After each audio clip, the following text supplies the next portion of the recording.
Hello everyone and welcome to my channel.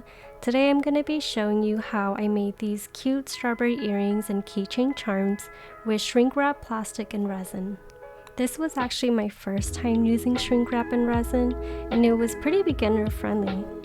I loved how these strawberry earrings turned out, and I'll be sharing you all of my tips that I learned in the process of making these. Without further ado, let's jump into the video.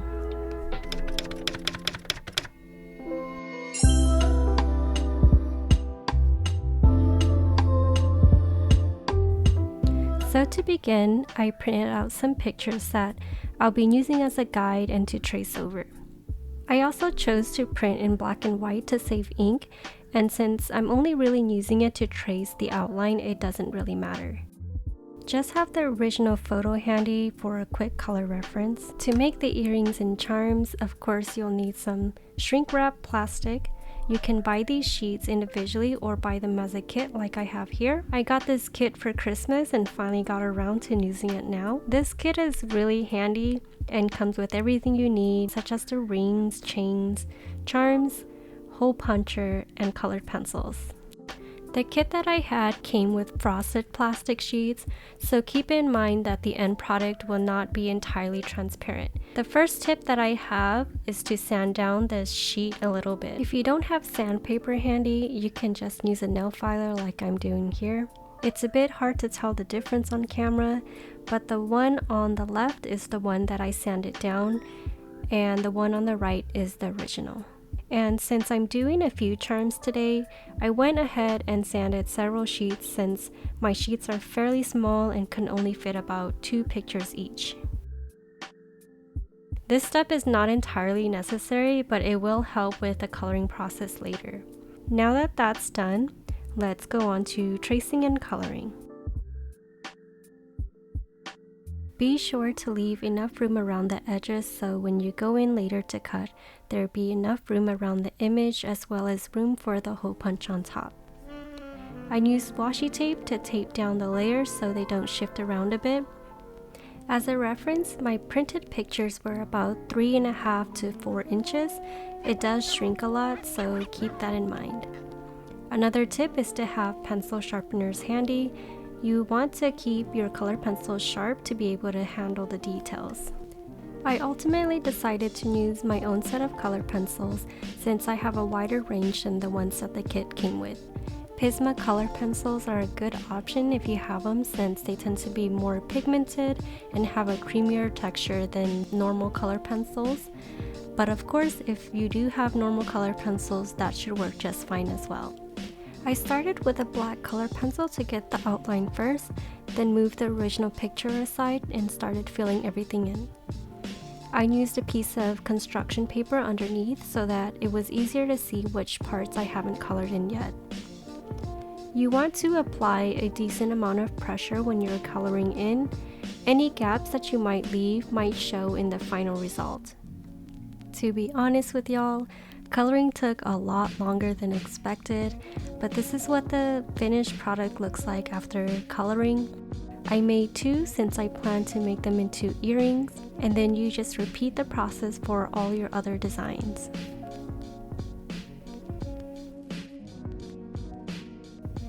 For this sunflower one, I decided to experiment and use a variety of colors to see how much of the details it kept. I added in some shading and didn't use a black outline but opt for a brown color pencil outline instead.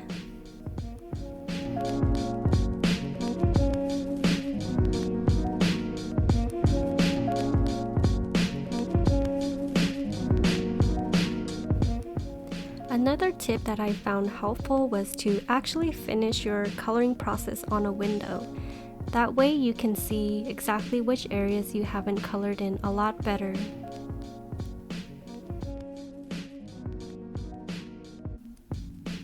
And for my last design, I decided to do this boho rainbow with neutral browns and peachy neutral colors.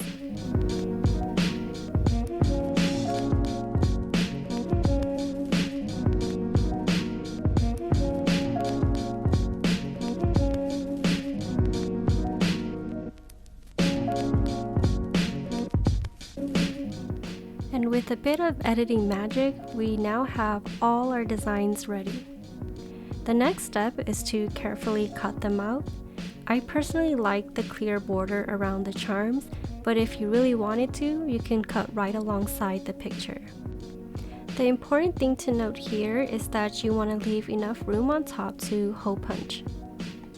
The other important thing to note during this step is you want to try your best to get rounded edges and not sharp edges, as it will stay sharp after the baking process.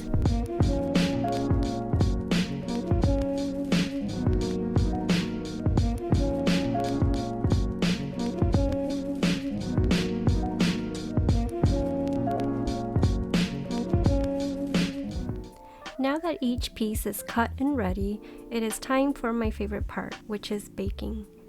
I lined a baking sheet with parchment paper and only baked a few at a time.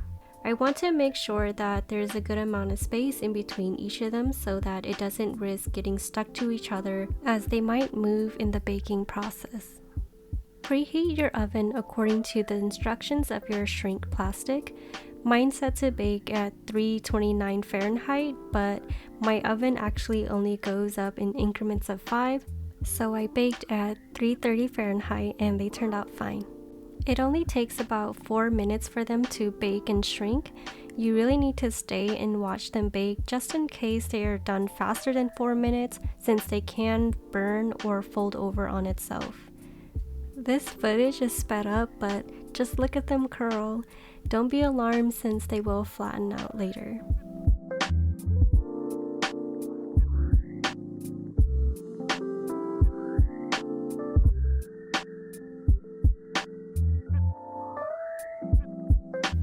I took them out immediately after they flattened a bit and used a glass cup and another parchment paper to press them down even more.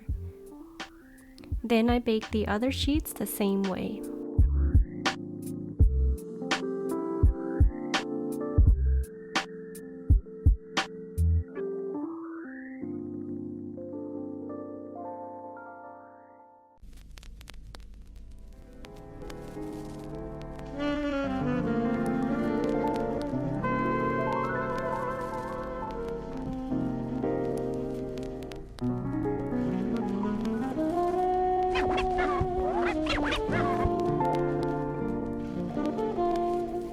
And voila, they are ready and done. You can see just how much they shrank in comparison to the original trace image. And you can see just what I meant earlier about the frosted sheets. Just by looking at the charms, you can see that the border is not fully transparent.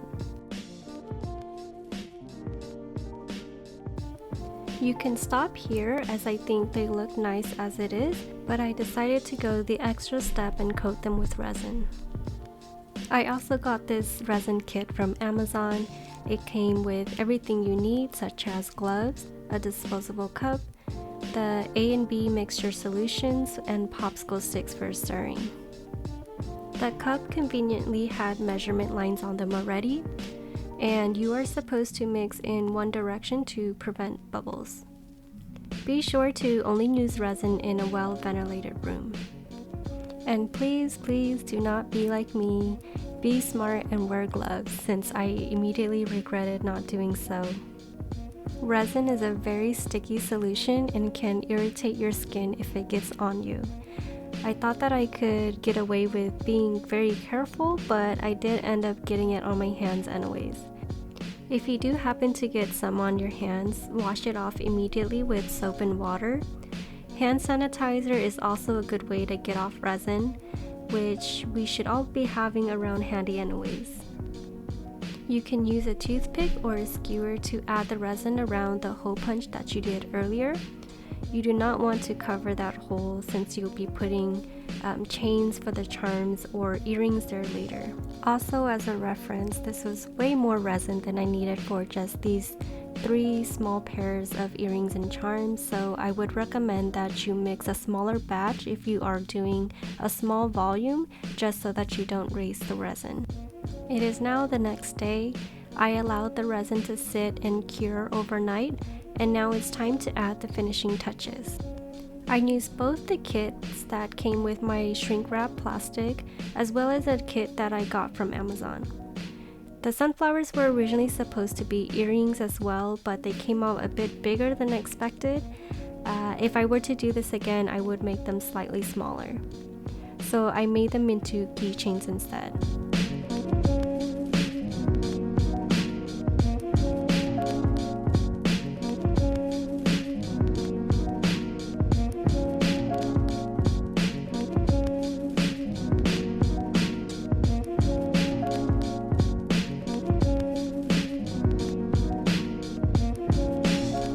And here are the final results. I really liked how the resin looked. It makes it look more professional, and it actually made the frosted shrink wrap look clear and transparent. So I would definitely think that this extra step was worth it. If you want to go above and beyond, you can also resin the back of the charms, but I decided to stop here. I love how each of them turned out, and I'm so excited to make even more custom earrings and designs. Being that this was my first time making them, it was actually really easy, and I hope that you give it a try. Let me know in the comments below which one of these were your favorite. Thank you so much for watching, and stay creative.